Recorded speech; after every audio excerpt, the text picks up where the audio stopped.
Hello बच्चों, आप सब कैसे हैं? आई होप सब अच्छे होंगे, हेल्दी होंगे। So welcome in my YouTube channel brilliance academy Dehradun. तो इससे जो लास्ट हमने लेक्चर लिया था उसमें हमने पढ़ा था इलेक्ट्रोस्टैटिक में इलेक्ट्रिक चार्ज के बारे में एंड उसकी प्रॉपर्टीज के बारे में। तो आज हम उससे आगे कंटिन्यू करते हैं कूलम्स लॉ के साथ। तो देखते हैं कूलम्स लॉ क्या कहता है हमें। तो हमारे साइंटिस्ट थे कूलम्स लॉ, उन्होंने हमको ये लॉ दिया था एक्सपेरिमेंट करने के बाद। जब उन्होंने दो सिमिलर चार्ज और ऑपोजिट चार्ज को पास में रखा तो उन्होंने क्या क्या स्टडी करी उसके बारे में ये है। देखिए, तो व्हाट कूलम्स लॉ स्टेट्स, तो कूलम्स लॉ हमें ये स्टेट करता है according to this law to stationary charges. तो यहां पर आप ध्यान देंगे stationary charges, according to this law to stationary charges, ये काफी इंपॉर्टेंट टर्म है। Two stationary charges attract or repel each other with force which is directly proportional to the product of both the charges and inversely proportional to the square of the distance between them. This force is along the line joining the two charges. तो अब ये बोल क्या रहे हैं, इसको थोड़ा सा और डीप में एक्सप्लेन कर देता हूं मैं आप लोगों को। तो अब ये बोल क्या रहे हैं इसको मैं थोड़ा सा और डीप में एक्सप्लेन कर देता हूं आप लोगों को। देखिए, तो कूलम्स हमको ये समझाना चाह रहे थे कि हमारे पास कोई भी दो चार्जेस हैं, it could be a similar charge और could be a opposite in nature. मतलब दोनों पॉजिटिव भी हो सकते हैं और दोनों नेगेटिव भी हो सकते हैं, एक पॉजिटिव और एक नेगेटिव भी हो सकता है। तो अगर दोनों पॉजिटिव है तो उनके बीच में रिपेल वाली फोर्स होगी, और अगर दोनों नेगेटिव है या पॉजिटिव है मतलब सेम चार्जेस हैं तो क्या होगा, रिपेल करेंगे। और अगर एक पॉजिटिव और एक नेगेटिव है तो वो अट्रैक्टिव होगी फोर्स, लेकिन उस फोर्स की डायरेक्शन चेंज होगी बट मैग्नीट्यूड सेम रहेगा। अरे तो हमारे पास एक चार्ज है Q1, एक चार्ज आ जाता है Q2। इन दोनों चार्जेस को हमने प्लेस कर दिया at a certain distance, let us assume that it is R। अब कूलम्स ने हमें क्या समझाया था, according to this law that to stationary charges, तो यहाँ पे दोनों हमने स्टेशनरी रखे हैं, इनकी क्या होगा, the velocity of Q1 equal to 0 and velocity of Q2 equal to 0। ये भी 0 है एंड एक्सेलरेशन भी Q1 0 है एंड एक्सेलरेशन जो Q2 है वो भी 0 है। ये होगा अट्रैक्ट और repel each other with the force which is directly proportional to the product of the charges। तो यहाँ पे हमने दोनों चार्ज को लिया और दोनों चार्ज का प्रोडक्ट कर दिया। आगे inversely proportional to the square of the distance between them। तो what is the distance between them? Let us assume that it is r। तो हमने उसका अपॉन में करा, स्क्वायर कर दिया, इसके भी प्रोपोर्शनल हो गया।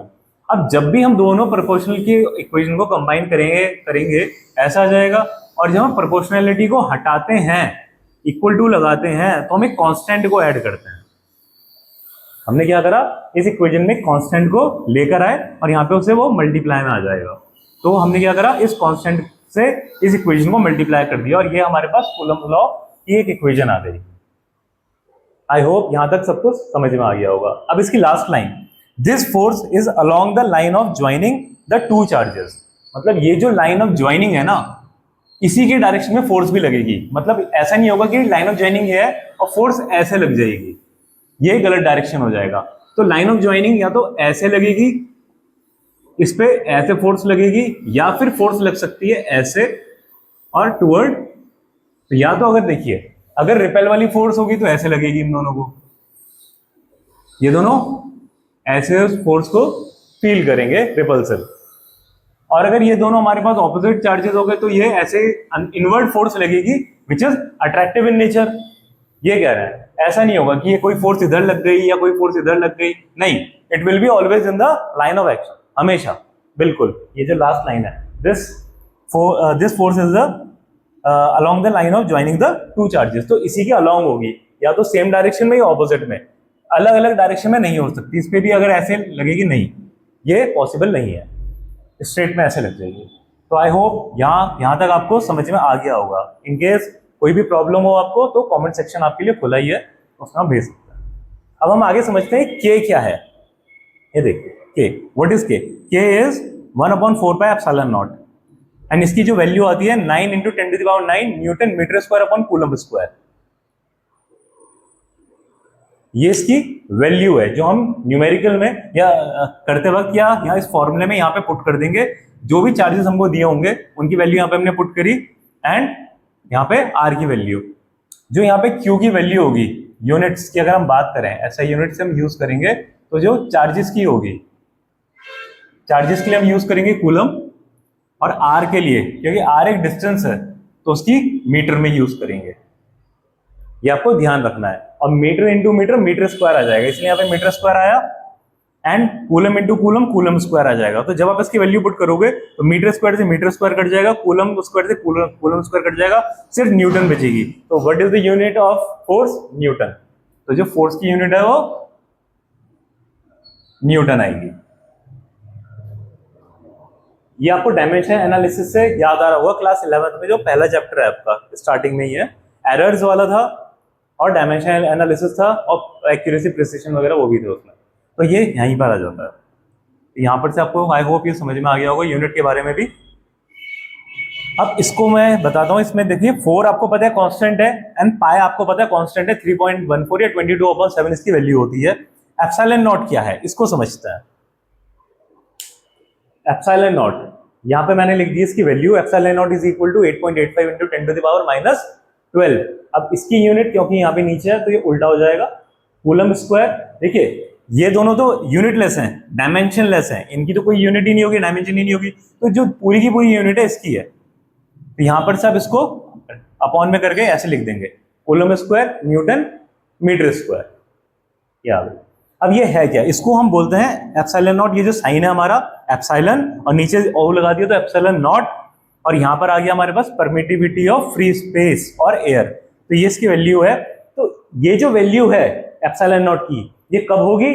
जब हम किसके बारे में बात कर रहे हैं? जब दो चार्जेस रखे हैं, जब उनके कहां पे, या तो वैक्यूम में रखे हैं या एयर में रखे हैं, उनके बीच में कोई हमने और मटेरियल को नहीं रखा है, उस केस में हम एप्सिलॉन नॉट की ये वैल्यू यूज करेंगे, उसको हम बोलेंगे परमिटिविटी। तो व्हाट इज दिस? परमिटिविटी। जब नॉट लग गया तो परमिटिविटी ऑफ फ्री स्पेस और एयर। अब हम इसको बोल सकते हैं यहां पर भी देखिए एप्सिलॉन। तो अगर हम एप्सिलॉन की बात कर रहे हैं तो एप्सिलॉन क्या होगा हमारे पास? एप्सिलॉन हमारे पास कुछ भी हो सकता है, ए epsilon not. What is a? A constant है, ए भी एक कांस्टेंट है, और ये डिपेंड करेगा हमारे पास the nature of the material. एक बार रिपीट करूंगा मैं इसको, nature of the material. Nature of the material क्यों? देखिए अब हमने क्या करा, ये चार्जेस को उठाया, इस चार्जेस को उठा के हमने प्लेस कर दिया कहीं और पर, और वहां पर हमने क्या करा, इनके बीच में हमने कोई फॉरेन मटेरियल, किसी और मटेरियल में भी लिक्विड डाइलेक्ट्रिक्स को हमने इंट्रोड्यूस कर दिया। तो क्या होगा? हमारे पास ये एक चार्ज है, ये एक चार्ज है। अब देखिएगा कैसे काम करता है।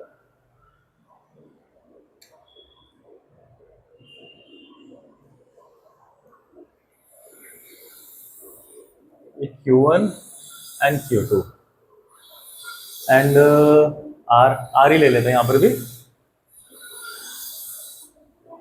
ये हमारे पास डिस्टेंस हो गया, ये Q1 एक चार्ज और ये Q2 हो गया। लेकिन इसके बीच में हमने हमारे पास जो मटेरियल है, अब की बात यहाँ पर दूसरा ले लेता हूं। यहां पर हमने क्या करा है, जो मटेरियल था भरा हुआ, यहां पे अब एयर नहीं है, कोई और मटेरियल है। ये मटेरियल हमने चेंज कर दिया, और इसका अब जो हमारे पास परमिटिविटी ऑफ फ्री स्पेस तो है नहीं, अब ये जो परमिट करेगा, इसकी आ गई एप्सिलॉन। अब इसको समझ, अब इसको हम और डीप में समझ सकते हैं। देखिए आपने क्या करा, दो मैग्नेट रखे, दो मैग्नेट के बीच में आपने अभी फ्री स्पेस है, एयर है, तो उनकी कुछ फोर्स होगी जो जिससे वो अट्रैक्ट कर रहे होंगे। अज्यूम करता है ये हमारे पास दो मैग्नेट है, ये एक दूसरे को अट्रैक्ट करेंगे या रिपेल करेंगे। लेट अस अज्यूम कि ये साउथ है, नॉर्थ है, अट्रैक्ट कर रहा है, ठीक है। अब अगर मैं क्या करूं, इनके बीच में कोई ऐसा मटेरियल रख दूं जो मैग्नेटिक इन नेचर हो, जो magnetic in nature, be it ferro material, ferrous भी हो सकता है हमारे पास, पैरा डाया कोई सा भी, लेकिन हमने मैग्नेटिक रखा। तो अब सपोज कीजिए ये पहले 10 न्यूटन की फोर्स से एक दूसरे को अट्रैक्ट कर रहे थे, तो अब ये भी तो सकता नहीं कि वो फोर्स बढ़ जाए या फिर कम हो जाए, क्योंकि जो इनके बीच में जो हमने मटेरियल को इंट्रोड्यूस करा है वो इनके बीच की फोर्सेस को डिस्टर्ब करेगा, एनहांस भी कर सकता है या वीक भी कर सकता है, लेकिन कुछ ना कुछ चेंज आएगा। तो यहीं पर भी इलेक्ट्रिक फील्ड में भी यहां पर चेंज आता है। तो ये क्या करेगा, हो सकता है कि इसके जो अंदर के जो चार्जेस हैं वो कुछ अलग अलाइनमेंट में आ जाए और जो इनकी बाहर की एक्सटर्नल इलेक्ट्रिक फील्ड है उसको डिस्टर्ब करे, उसके कारण फोर्स डिस्टर्ब हो जाएगी। तो यहाँ पर क्या है, हमारे इसकी जो परमिटिविटी है वो इतना परमिट कर रहा है। तो परमिट जैसा आपको पता होगा परमिशन से आया है, परमिट जो वर्ड आया है परमिशन से आया है, परमिटिविटी तो उसकी प्रॉपर्टी है।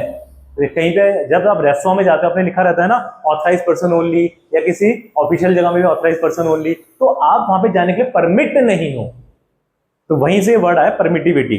तो यहाँ पर एयर अपने अंदर से या जो वैक्यूम है अपने अंदर से कितनी इलेक्ट्रिक फील्ड को जाने के लिए अलाउ कर रहा है, और यहाँ पर ये जो मटेरियल है इलेक्ट्रिक फील्ड इन दोनों के बीच में जो इलेक्ट्रिक फील्ड है वो कितनी अलाउ कर रहा है, वहां पर से ये हमारे पास वर्ड है परमिटिविटी ऑफ दिस सब्सटेंस। तो इस केस में आ जाएगा हमारे पास एप्सिलॉन। तो यहाँ पे आ गया हमारे पास epsilon is equal to a epsilon naught.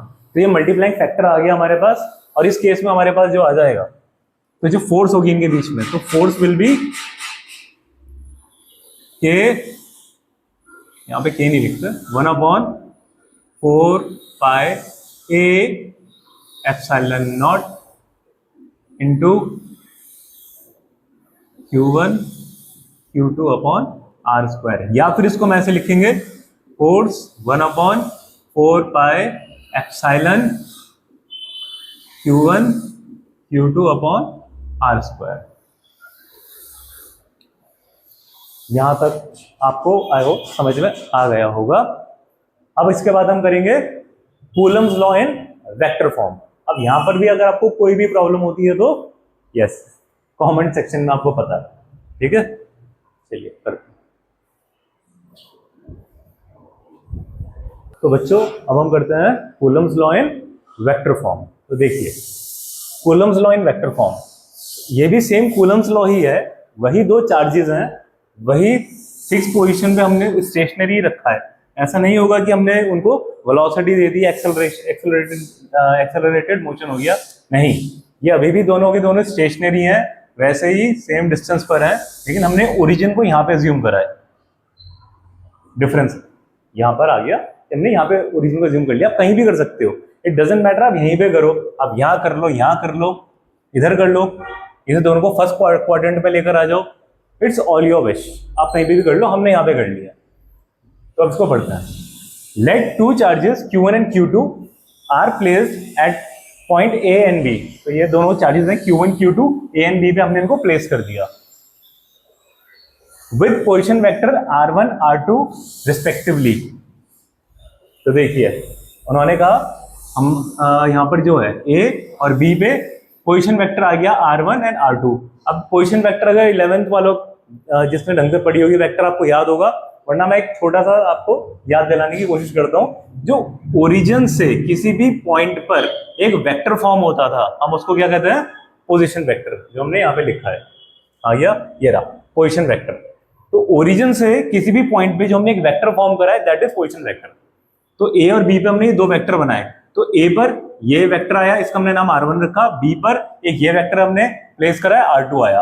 तो ए से बी का वेक्टर क्या होगा, अगर आपको ट्राइंगल लॉ याद होगा, वेक्टर एडिशन का ट्राइंगल लॉ, तो उसमें आपको याद आ जाएगा ये ए बी वेक्टर। अब हम ए से बी चल रहे हैं, तो इस केस में होता क्या था, जो भी सेम डायरेक्शन में वेक्टर होते थे, अभी हमने क्या लिया यहां से यहां, तो देखिए अभी हमने ये लिया, एक वेक्टर ये ले लिया और एक वेक्टर ये ले लिया, और ये वाला जो है R2 ये ऑपोजिट में आ रहा है, ये R1 है और ये AB है। तो इस केस में क्या करते थे हम, इस केस में हम ये करते थे कि ये जो A और B vector plus R1 vector equal to R2 vector, याद आया, ऐसे था, जो सेम डायरेक्शन में होते थे उनको हम ऐड करते थे और जो ऑपोजिट होता था उसको हम माइनस करते थे। तो देखिए हेड से टेल, फिर टेल से फिर ये हेड, यहाँ पे हेड टू हेड, तो ये तो टकरा गए ना आपस में। तो जो हेड से टेल, भाई रिले रेस में ये होता है ना, मैं भागा, मैंने जिसको दिया फिर वो आगे भागा, तो ये तो हम एक ही टीम में हो गए। तो ये R1 और AB एक ही टीम में और ये ऑपोजिट है, तो AB क्या होगा, ये माइनस कर देंगे हम इसको। यहाँ पर देखिए हमने माइनस कर दिया, समझ गए R1 को ही क्यों माइनस करा। देखिए यहां से R1 उधर जाएगा, माइनस में आ जाएगा और R2 प्लस में ही रहेगा, तो इसीलिए हमने R1 माइनस करा यहाँ पर। तो A B vector equal to R2 vector minus R1 vector, that is ये रहा R21 vector. In the same way AB vector equal to R1 minus R2 vector, ऐसे ही हम इसको यहाँ पे प्लेस कर लेंगे, ये उल्टा हो जाएगा, इसके डायरेक्शन उल्टा कर लो अब की बार आप, तो ये आ जाएगा आपके पास यहां से R1 minus R2 vector R12 vector, ये आ गया। अब यहां पर से हमने क्या करा, इसका मैग्नीट्यूड निकालो। मैग्नीट्यूड निकालना, हमें इसका मॉड्यूलस ले लिया, यहाँ पे मॉड्यूलस ले लिया, हमने कहा इसमें डायरेक्शन हट जाएगी और ये हमारे पास मैग्नीट्यूड आ गया। ये R और कुछ नहीं है, यही डिस्टेंस है दोनों के बीच का, ये जो डिस्टेंस आया दोनों के बीच का R आ गया, ये R। तो हमें the coulomb force acting on the charge Q1, तो अभी हम इसकी बात करेंगे Q1 की। Q1 पे कितनी फोर्स लग रही है Q2 के कारण। अगर ये Q2 यहां पर ना होता तो कोई फोर्स नहीं होती ना, लेकिन Q1 है यहां पर और Q2 भी है, तो Q2 क्या करेगा, इस पे फोर्स अप्लाई करेगा। दोनों के दोनों सेम नेचर के हैं, पॉजिटिव चार्ज है, दोनों नेगेटिव है, तो क्या करेगा, ये रिपेल करेगा और ये फोर्स जनरेट होगी F12। ये देखिए F12 1/4 पाई एप्सिलॉन नॉट, ये हमारा कांस्टेंट होता है। फिर Q1 Q2 product of the charges upon R square, what is R square, ये रहा इनके बीच का डिस्टेंस, अभी हमने से पहले यही पढ़ा है, और इनटू R12। अब देखिए अगर आप ना नोटिस करेंगे, ये पूरा एक कांस्टेंट है, उसी तरीके से ये पूरा एक कांस्टेंट है, और फोर्स एक वेक्टर क्वांटिटी होती है। तो जब ये भी एक कांस्टेंट है, ये भी एक कांस्टेंट है, मतलब स्केलर वैल्यूज हो गई ना, तो ये तो प्रोडक्ट स्केलर ही आएगा। वेक्टर कहां है, ये वेक्टर आएगा, तो ये R12 एक यूनिट वेक्टर है। तो ये देखिए ये रहा इसका डायरेक्शन। इस फोर्स में जितनी भी है, 10 न्यूटन है, 15 न्यूटन, 1000 न्यूटन, हमें नहीं पता, जो भी इसकी वैल्यू आएगी, लेकिन डायरेक्शन क्या होगी, force without direction is zero, nothing. तो ये एक वेक्टर क्वांटिटी है, इसको मैग्नीट्यूड के साथ डायरेक्शन चाहिए, तो डायरेक्शन ये रही, ये वेक्टर इसको डायरेक्शन देगा R12। ये हमने इसको मल्टीप्लाई करा R12, और ये एक यूनिट वेक्टर है, इसको जब आप मल्टीप्लाई करोगे तो इसकी वैल्यू होती है 1 एंड डायरेक्शन। तो आप इस स्केलर क्वांटिटी को 1 से मल्टीप्लाई करोगे उतना ही रहेगा, बस ये डायरेक्शन देगा अपना। अब similarly the force acting on the Q2, इस Q2 पे ड्यू टू Q1, वैसे ही अगर हम Q1 यहां पे ना होता, इस पे फोर्स लगती ही नहीं अपनी जगह पे, वैसे ही रहता स्टेशनरी, तो क्या होगा F12 नहीं, F12 नहीं, F21, 2 पे 1 के कारण लग रही है, 1/4 pi epsilon naught Q1 Q2 upon R square into R21। तो R21 की डायरेक्शन इधर है, तो ये जो फोर्स 21 है ये इस तरफ लगेगी। यहां पर तक सब हो जाना चाहिए, वही कोई प्रॉब्लम हो तो कमेंट सेक्शन खुला है, आगे चलता है। तो R12 and R21 are unit vector in opposite in nature, are unit vector in opposite in nature, ठीक है, आगे चल देखते हैं।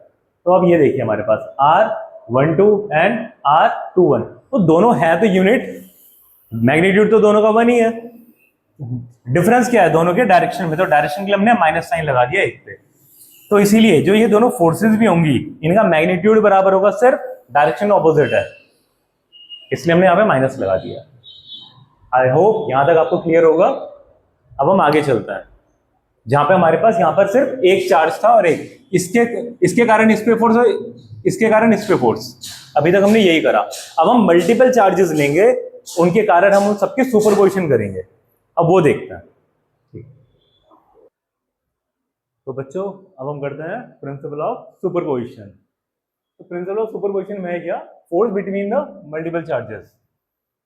अब यहाँ पर देखिए मैंने एक सिस्टम बनाया है, इसमें क्या करा, ये ओरिजिन है एंड यहाँ पर ये चार्जेस है, मल्टीपल चार्जेस है, Q1 Q2 Q3 and up to Qn, there could be a number of charges, कितने भी चार्जेस हो सकते हैं, उसके लिए हम एक इक्वेशन बनाएंगे। तो यहाँ पर देखते हैं क्या बोल रहा है, if a system contain number of interacting charges then net force on any one charge is the vector sum, ठीक है, vector sum of all the force acting on the charge. तो हमें करना क्या है, यहाँ पर ये जो चार्ज है, सपोज कीजिए हम यहाँ पर निकाल रहे हैं, तो जितने भी ओरिजिन से ये हमने, ये जो लाइन है ये हमने पोजीशन वेक्टर्स लिए हैं। अब किसी भी एक चार्ज पे जितनी भी फोर्सेस लग रही हैं उन सबका वेक्टर्स हम निकालना है। यहाँ तक तो ये बोल रहे हैं by all the other charges the individual force are unaffected due to the presence of other charges. तो यहाँ पर ये कह रहे हैं कि जितनी भी फोर्सेस एक चार्ज पे लग रही हैं वो आपस में अगर क्रॉस कर रही हैं तो एक दूसरे को इफेक्ट नहीं करेंगी। जैसे यहाँ पर देखिए डायग्राम में मैंने यहाँ पे Q1 पे निकाली है, Q2 इस पे फोर्स लगा रहा है, Q3 इस पे लगा रहा है, Qn इस पे लगा रहा है। इसका मतलब ये तो नहीं है ना कि Qn इस पे नहीं लगा रहा होगा या Q3 इस पे नहीं लगा रहा होगा, तो मैं यहाँ पर से फोर्स इधर भी तो लगा सकता हूँ ना। उसके कारण जो यहाँ पर से जो फोर्स लगेगी ये जो इसको पुश करेगा इधर F23, इसके कारण F1n पर कोई फर्क नहीं पड़ेगा और इस फोर्स के कारण F12 पर भी कोई फर्क नहीं पड़ेगा, इस फोर्स के कारण F13 पे कोई फर्क नहीं पड़ेगा। ये सबका सब वैसे ही और उतनी फोर्स के साथ रिपेल या अट्रैक्ट करती रहेंगी, ये कहने का मतलब है इसका। तो हमने एक सिस्टम बना लिया, इस सिस्टम में ये ओरिजिन है, यहां हमने पोजीशन वेक्टर मार्क कर लिए। अच्छा ये नहीं करा है पोजीशन वेक्टर, अच्छे से जरूरत भी नहीं है, ठीक है। Late us assume a system contain n number of charges, तो ये बना लिया n नंबर ऑफ चार्जेस हैं इसमें। Then by the principle of superposition the force on Q1 due to the other charges, तो the force on Q1 due to the other charges क्या होगा, हम यहाँ पर हमने क्या देखा था कि हमें वेक्टर सम लेना है, तो वेक्टर सम कर देंगे। ये हमारे पास फोर्स, अच्छा यहाँ लिखना नहीं, F13 प्लस देखिए F1, ये जो इस पे जो नेट फोर्स लग रही है, ये चार्ज Q1 है, इस पे कितनी लग रही है, एक फोर्स F12, इसके कारण ये फोर्स लग रही है, इसके कारण ये वाली फोर्स लग रही है और Qn के कारण F1n फोर्स लग रही है। तो इन सारी फोर्सेस को आप ऐड कर लीजिए। तो अब वहां से हम आगे करते हैं, अब हम फोर्सेस निकाल लेते हैं पूरे सिस्टम की अलग अलग। तो हम किस में निकाल रहे थे, force on charge 1 due to 2 will be equal to 1/4 pi epsilon naught Q1 Q2 upon R12 का स्क्वायर इंटू लॉट R12 कैप F13।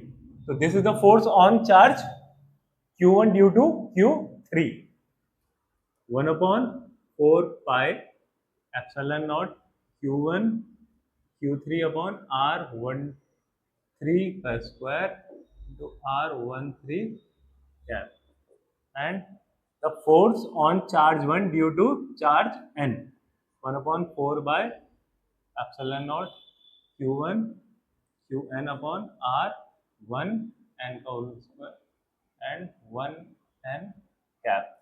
अब हमको सम करना है, तो नेट फोर्स ऑन F1, तो what is the net force on charge Q1, इन सबको हम सम कर देंगे, इन सबका सम कर दीजिए, यहाँ पे रख देंगे F12 प्लस ये इक्वेशन लिखी थी हमने यहाँ पे अभी नीचे, इसी इक्वेशन में फिर से हम पुट कर देंगे वैल्यूज। तो देखिए 1/4 pi epsilon naught Q1 Q2 upon R12 square not R12 cap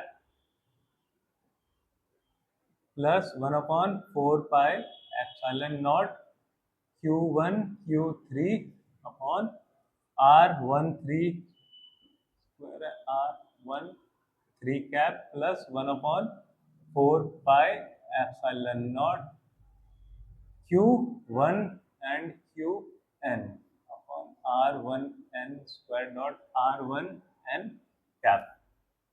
अब यहां पर से हमें हमारे पास कॉमन आ रहा है 1/4 pi epsilon naught Q1 Q2 R12 square R12 cap. ये आपको याद होगा यूनिट वेक्टर है हमारे पास,